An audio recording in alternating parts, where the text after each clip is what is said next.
ఓం సాయిరామ్. మన సాయి బిడ్డలందరికీ నమస్కారం అండి.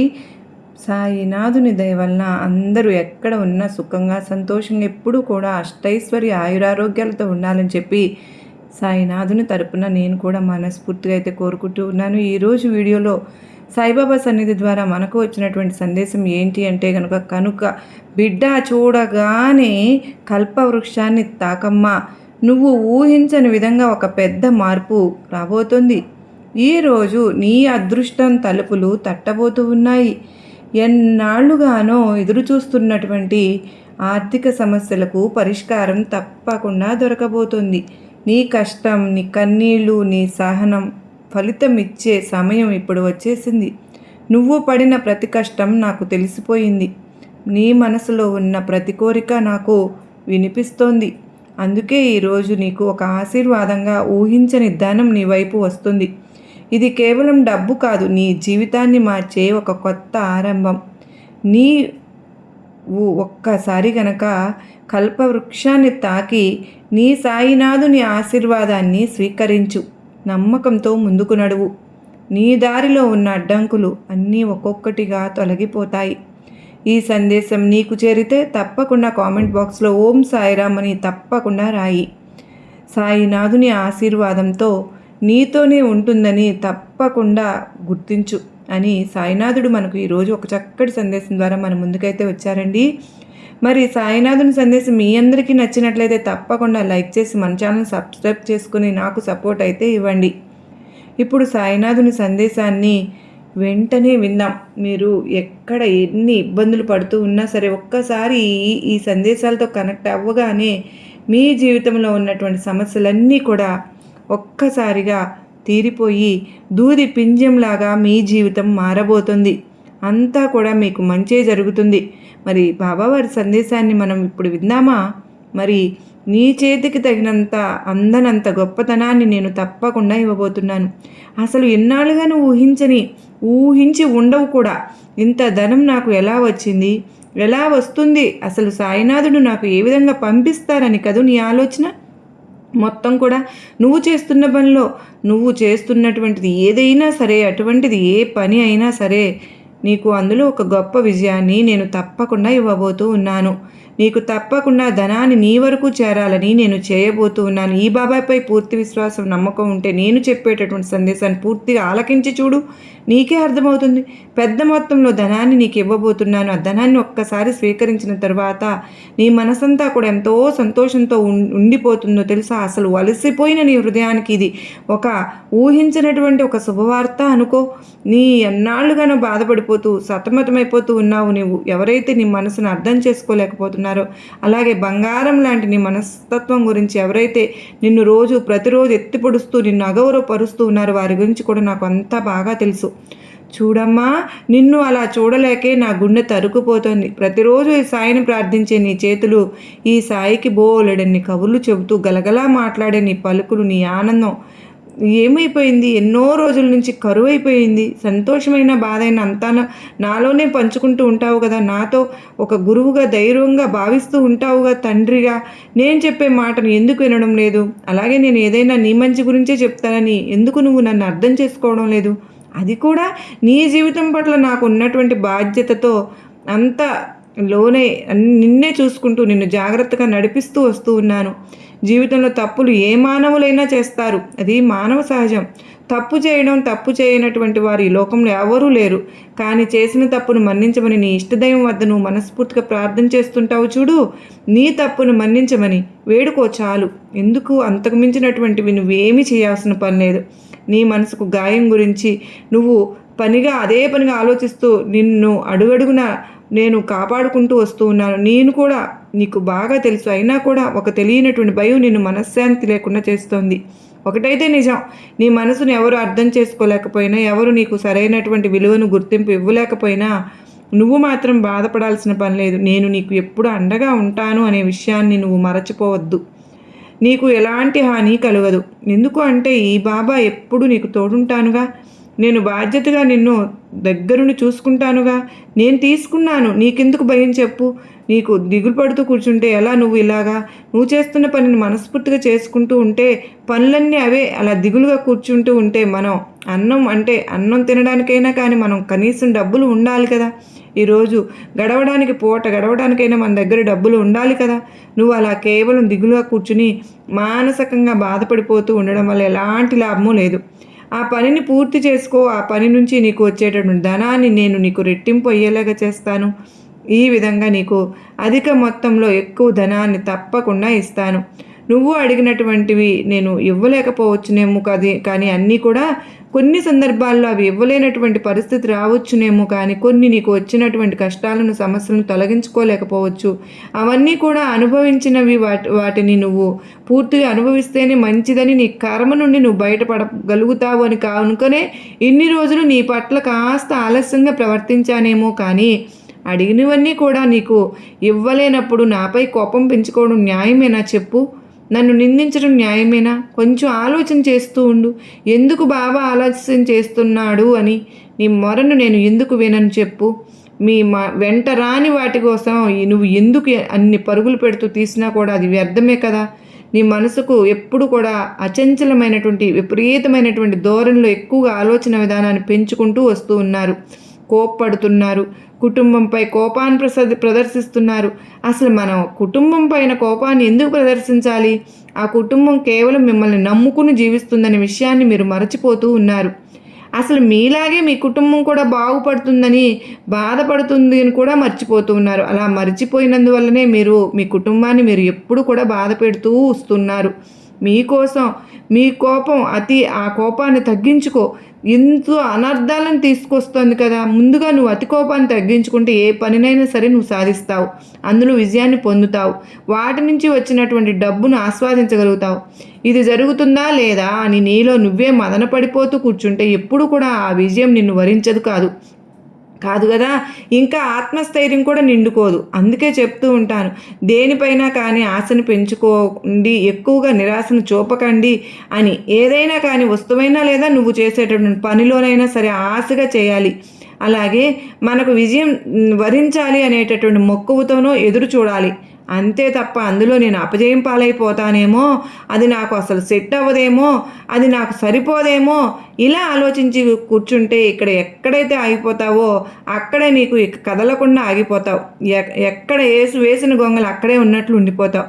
అది బలహీనత కాదమ్మా. ఎప్పుడు కూడా ఆలోచనల్లోనే మునిగి ఉంటావు. కేవలం బలవంతులు మాత్రమే జరగబోయే వాటి గురించి పట్టించుకోకుండా ఏది జరిగినా సరే మన మంచి కోసమే. మన జీవితంలో అది మంచి అయినా చెడైనా మనం ఒక గుణపాఠంలాగా మారుతుంది. చెడైతే అది మన మంచి కోసమే, మన అదృష్టంగా మారుతుంది అని చాలా సున్నితంగా మనం నచ్చ చెప్పుకోవడానికి ప్రయత్నిస్తూ ఉంటాం. అలా ఉండకుండా ఏదీ మొదలు పెట్టకుండా ముందు నుండే నువ్వు ఇలా నిరాశగా కూరుకుపోతూ ఉంటే నేను నిన్ను ఇలా చూస్తూ ఉండగలుగునా చెప్పు? ఉండలేకపోతున్నాను. ప్రతి ఒక్కరికి కూడా తమ సొంత కథ ఒకటి ఉంటుంది. తమ గురించి అలాగే బలహీనమైనటువంటి క్షణాల గురించి, బలహీనమైనటువంటి రోజుల గురించి, గతం గురించి పూర్తిగా ఆలోచించడం ఎప్పుడైతే మానేస్తారో అప్పుడే నీకు రేపటి గురించి జీవితంలో రాబోయేటటువంటి మంచి రోజులకు స్వాగతం అనేది పలికేందుకు సిద్ధంగా కూడా ఉన్నట్లు. నీకు మనసుకు తప్పకుండా గాయం చేశారని కొంతమంది మనుషులను దూరం చేసుకున్నావు. అలా కొంతమంది మనుషులను దూరం చేసుకోవడం వల్ల ఇప్పుడు నీకు ఉన్నటువంటి సమస్య పరిష్కారం అయ్యిందా? దానికి తగినటువంటి పరిష్కారం నీకు లభించిందా? లేదు కదా. ఎటువంటి పరిస్థితుల్లోనైనా మనతో కఠినంగా వారు మాట్లాడాల్సి వస్తుందో అర్థం చేసుకోవాలి. కానీ 100కి 99 మంది 99 సమస్యలు కూడా వీటి వల్లనే తీరిపోయినట్లుగా భావించాలి. వారు అసలు మన పట్ల ఎందుకు మాట్లాడారో మనం అర్థం చేసుకోవాలిగా. ముందు వాళ్ళ గురించి వదిలేయి, గతం గురించి కూడా వదిలేయి, నిన్ను గురించి నువ్వు చేసుకున్నటువంటి వారి గురించి పూర్తిగా వదిలేయి. దూరం చేసుకున్న వాళ్ళ గురించి అలా ఆలోచిస్తూ కూర్చుంటే రేపటి నీ భవిష్యత్తు గురించి ఎవరు ఆలోచిస్తారు చెప్పు? నీ కుటుంబంలో ఉన్నటువంటి ప్రతి ఒక్కరికి ఎవరు సమాధానం చెప్తారు?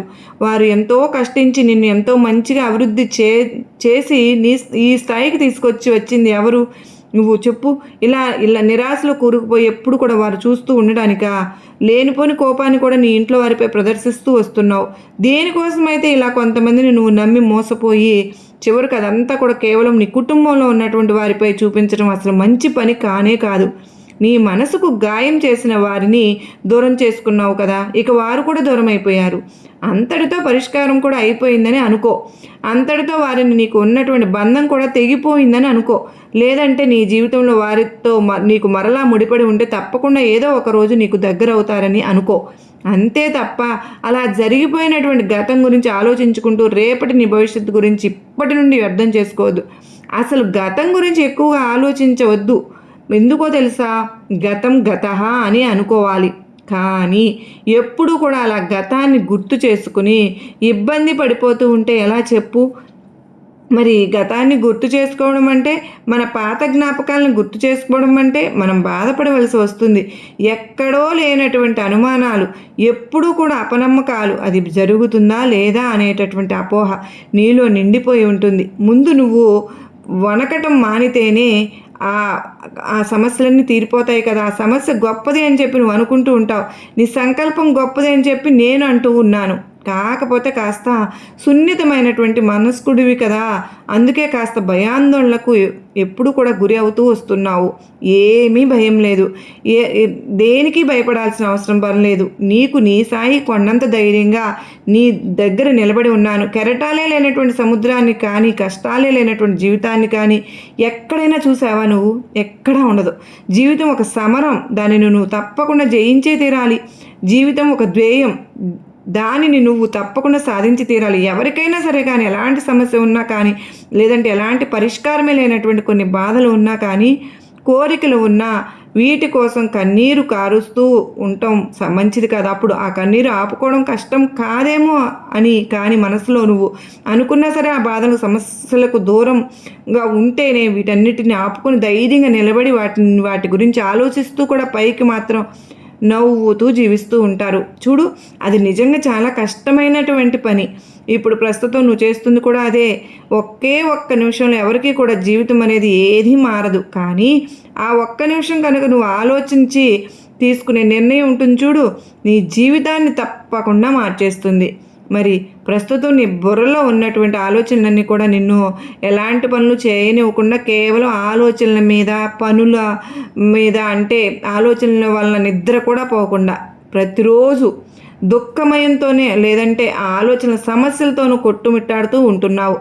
ఒక్క మాట చెప్పనా, కుదరనటువంటి ఆశ అయినా, కుదుట పడనటువంటి ఆలోచన అయినా దారి మళ్లించాలి. ఎందుకో తెలుసా, చిన్న ఆనందాలను కూడా నీకు అనుభూతి చెంది ఎలా చేయవు. అందుకే ఎప్పుడు కూడా మనిషికి ఆలోచనలు ఉండకూడదు. ఆ ఆలోచనలే మనిషి నిలువులా తినేస్తూ ఉంటాయి, జీవితాన్ని నువ్వు ఆస్వాదించనివ్వకుండా చేస్తూ ఉంటాయి. నేను నీకు చెప్తూ ఉన్నాను, అలాగే మరీ చెప్తూ ఉన్నాను, ప్రమాణం చేసి మరీ చెప్తూ ఉన్నాను. మంచివారికి తోడుగా నిలబడకపోయినా, ఒకవేళ నిలబడలేకపోయినా, ఈ బాబా మాత్రం మంచివారికి తోడుగానే ఉంటాను. కాకపోతే కాస్త ఆలస్యం కావస్తుందేమో కానీ నేను మాత్రం మీ వెంటే ఉన్నాను అనేది మాత్రం నిత్య సత్యం. నువ్వు ఏదైనా సరే కానీ ఒక కార్యం చేసేటప్పుడు నీ అంతరాత్మను తప్పకుండా ఒక్కసారి ప్రశ్నించుకో. నీకు సరైనటువంటి సమాధానం వెంటనే వస్తుంది. ఎందుకో తెలుసా, నీ అంతరాత్మలో ఉండేది నేనే కనుక. మరి నువ్వు ఏదైనా సరే నాకు తెలియకుండా ఏ పని చేయలేవు, అంతా కూడా నాకు తెలిసే చేస్తావు. తెలిసేలాగా నీకు తప్పకుండా నేనే తెలియపరుస్తూ ఉంటాను. ఎందుకో తెలుసా, ఎన్నాళ్ళుగా నువ్వు అనుభవించినటువంటి బాధ ఇకపై నువ్వు ఎన్నో రకాలైనటువంటి సంతోషాలను తప్పకుండా అనుభవిస్తావని చెప్తూ ఉన్నాను. మరి నేను నీకు మాట ఇస్తున్నాను, ఇకపై నీ జీవితంలో అన్నీ శుభవార్తలే. అసలు ఈ శుభవార్త విన్న తరువాత నీ జీవితం ఎంత సంతోషంగా ఉంటుందో తెలుసా. అసలు బాబా నాకు ఇలాంటి శుభవార్తను అందించినందుకు మీకు ఎన్నాళ్ళుగానో మీరు కావాలనుకుంటున్నటువంటి ఆ శుభవార్త, ఆ వార్త విని నువ్వు జీవితంలో చాలా సంతోషంగా ఉండగలుగుతున్నావు. ఈరోజు ఈ శుభవార్తలు తప్పకుండా ఆనందంగా జీవితాన్ని సంతోషంగా ఆస్వాదిస్తావు. నీకు ఉద్యోగం కావాలని కోరుకుంటున్నావు నాకు తెలుసు, నీ వ్యాపారంలో అభివృద్ధి కోరుకుంటున్నావని నాకు తెలుసు, నీకు ఉద్యోగం ప్రమోషన్ కోసం చూస్తున్నావని నాకు తెలుసు. అలాగే ఎన్నో రకాలైనటువంటి ఇష్టాలతో, కోరికలతో నీ జీవితాన్ని సతమతం చేసుకుంటున్నావు అని కూడా తెలుసు. అవన్నీ నీకు ఒక్కొక్కటిగా తప్పకుండా నీకు చూపిస్తానుగా. నిన్ను ఎవరైతే నలుగురిలో అంటే హేళన చేసి మాట్లాడుతూ ఉన్నారో, అలాగే నీ పట్ల, నీ కుటుంబం పట్ల బాధ్యతగా ఉంటారో, నలుగురిలో నిన్ను హేళనగా చూస్తారా వాళ్ళు? ఆ ఒక్కటి నలుగురిలో నిన్ను హేళనగా ఏదైనా సరే జాగ్రత్తగా గుర్తుపెట్టుకో. వారితో మాత్రం మార్పు రావాలని అనుకోవడం అసంభవం. నీవు తగినటువంటి గుర్తింపును ఇస్తూ అలాగే నీపై ప్రేమ గౌరవంతో ఉండేవారు మాత్రమే ఈ సమాజంలో ఇంకా ఎందరో ఉన్నారని పెట్టుకో.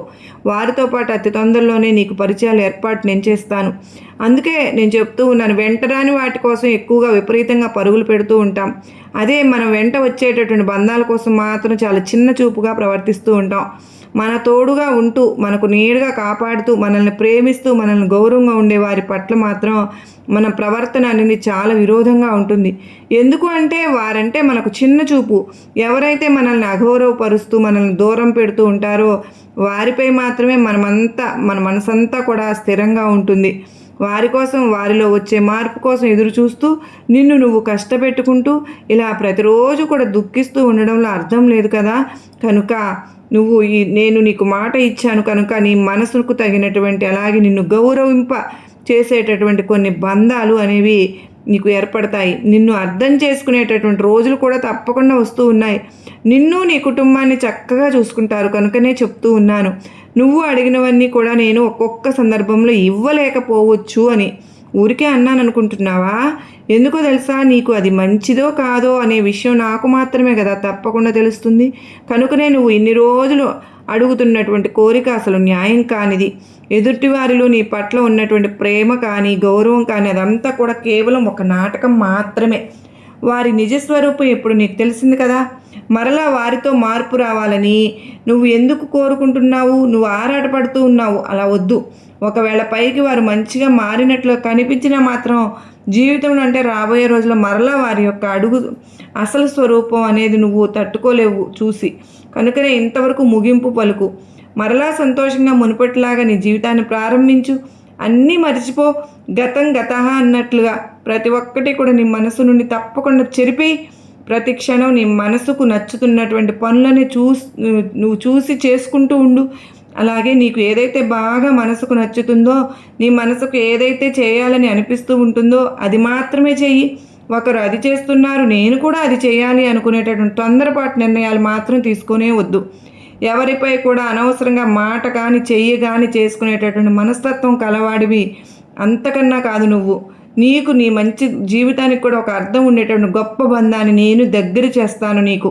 అలాగే నీవు జీవితంలో కలలు కంటున్నటువంటి మంచి ఆనందకరమైనటువంటి రోజులను కూడా నీకు పరిచయం చేస్తాను. ఇదంతా కూడా ఎందుకు చెప్తున్నానో నీకు తెలుసా? నీవు దేని గురించి అయితే వెనకడుగు వేస్తున్నావో, ఏ బంధం దూరం అయిపోయిందని బాధపడుతూ ఉన్నావో వారి కోసం నువ్వు నీ జీవితాన్ని అక్కడే ఆపేసి ఇలా నిరాశలో కూరుకుపోతున్నావు అన్నదే నా బాధ. వారి గురించి ఇలా ఆలోచించి ఎన్ని రోజులని ఇలా దుఃఖిస్తూ ఉంటావు చెప్పు? ముఖంపై చేదుగా మాట్లాడేవారు ఎప్పుడు కూడా మోసం చేయరమ్మా. భయపడవలసింది కేవలం తీయగా మాట్లాడే వారితోనే. మనసులో అసూయ పెంచుకున్నారు, సమయం వచ్చింది మారిపోయారు. కనుకనే వారి బలహీనత అలాగే వారి మోసం ఇప్పుడైనా నీకు అర్థమైందిగా. వారి గురించి పూర్తిగా నువ్వు మర్చిపో. ఈ ముగ్గురిని ఎప్పుడు కూడా నీ దరికి చేరనివ్వవద్దు. ఒకరు నిన్ను నమ్మించి మోసం చేసేవారిని, ఒకరు నువ్వు నమ్మి మోసపోయిన వారిని, ఇంకొకరు నువ్వు గుడ్డిగా నమ్మేవారిని. ఇలా ఈ ముగ్గురిని ఎప్పుడు కూడా నువ్వు దరి చేరనివ్వవద్దు. మనకు విలువ ఇవ్వని వారిని, మనల్ని చూసి ఈర్ష్యపడేవారిని మనం అర్థం చేసుకోకుండా మన గురించి ఇతరులకు చెడుగా చెప్పేవారిని వీరిని ఎప్పటికీ కూడా నీ దరికి చేరనివ్వవద్దు. అదృష్టం అంటే ఏంటో తెలుసా?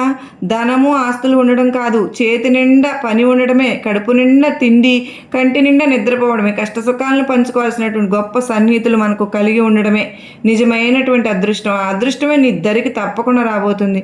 ధనంతో పాటు అలాగే నీ చేతి నిండా పని దొరికేటటువంటి అవకాశాన్ని ఈ బాబా నీకు తప్పకుండా కల్పించబోతున్నాను. ఇప్పటి నుంచి నువ్వు చాలా అంటే చాలా సంతోషంగా ఆనందంగా నీ జీవితాన్ని నువ్వు గడపబోతూ ఉన్నావు. ఎంత సంతోషంతో ఉంటున్నావు అంటే ఆ సంతోషానికి అవధులంటూ లేకుండా అయిపోతుందన్నమాట. చివరికి ఒక మాట, మీరు ఎప్పుడూ కూడా భయపడవద్దు. నేను మీతోనే ఉంటాను. మీకు రావాల్సిన ధనం ఎవ్వరూ ఆపలేరు. మీకు నమ్మకం కోల్పోవద్దు. ప్రతిరోజు నా పేరు చెప్తూ ఉండండి. మీ జీవితంలో ఇంకా ఎన్నో మార్పులు తప్పకుండా జరుగుతాయి. ఈ వీడియో మీకు నచ్చినట్లయితే లైక్ చేయండి, మీ స్నేహితులతో షేర్ చేయండి. ఇలాంటి సాయినాథుని సందేశం ఉండాలంటే తప్పకుండా సాయిబాబా సన్నిధి ఛానల్ సబ్స్క్రైబ్ చేసుకోండి. ముఖ్యంగా కామెంట్ బాక్స్లో ఓం సాయిరామ్ అని రాయడం మాత్రం మర్చిపోవద్దు ఫ్రెండ్స్. సాయినాథుని ఆశీర్వాదం ఎప్పుడు మనతోనే ఉండాలని మనస్ఫూర్తిగా కోరుకుంటూ అందరికీ నమస్కారం అండి. మనకు మన కుటుంబ సభ్యులందరిపైన సాయినాథుని కృప కరుణ కటాక్షములు ఉండాలని నేను కూడా మనస్ఫూర్తిగా కోరుకుంటూ ఉన్నాను.